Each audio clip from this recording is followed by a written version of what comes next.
And as I walk through the valley of death, my voice echoes out through the night.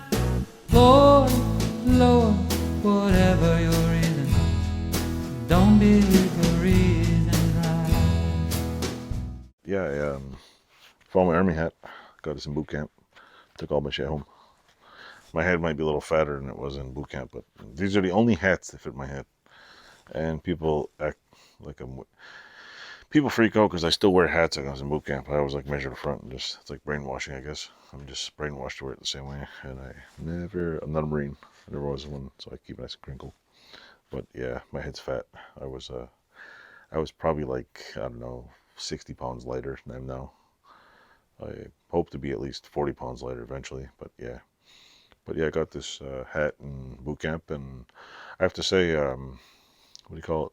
All you veterans watching out there, thank you for your service.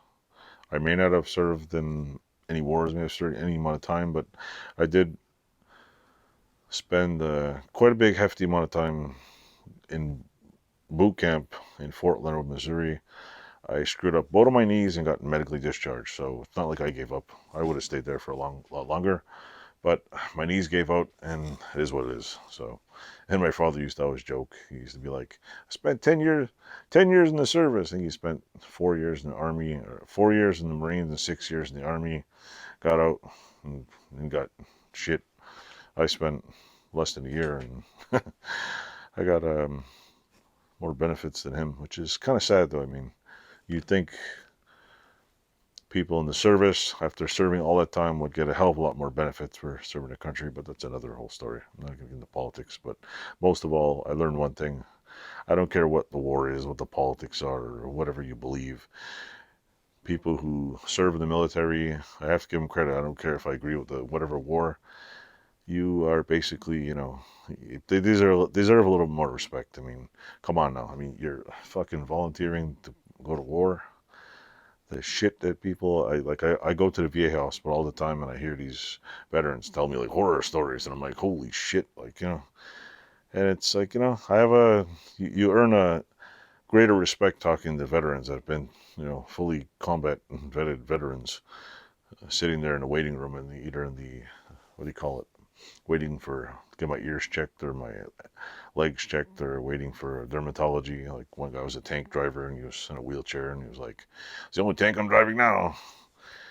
Told the guy how long I was in boot camp for, and he was like, "Oh, don't worry, we're waiting at the travel pay office." And he's like, "Oh, don't worry, he's got a cane and he's got his walker, and I think he was in a wheelchair or a cane or something." And he says, "Oh, don't feel bad." He says, "I went to boot camp just during Vietnam. So I went to boot camp. They shipped me off to Vietnam. I went there." He says, "I got shot 6 times and spent 8 months in the service." I was like, "What the frick?" So you get a better respect for veterans. So any veterans out there watching, what do you call it? Thanks for serving. It's my father thought I was crazy for joining the military. Like, "Oh, you joined the military? Oh, so critical of U.S." But I mean, I don't know. I just joined because I think my brother, my cousin joined. We all thought it was cool, and you just see that yeah, it's a lot of brainwashing. It's a lot of training and stuff. But it's something that even though shit's political, there's real people involved, and so you have to have a somewhat of a deeper respect for those people who signed up to say, "Hey, I'll go do this. I'll go take a bullet for my country." So again, thumbs up and thanks for serving. And I'll probably have to make another intro because I went off on a tangent for 4 minutes about this. So thanks for watching. Like, subscribe.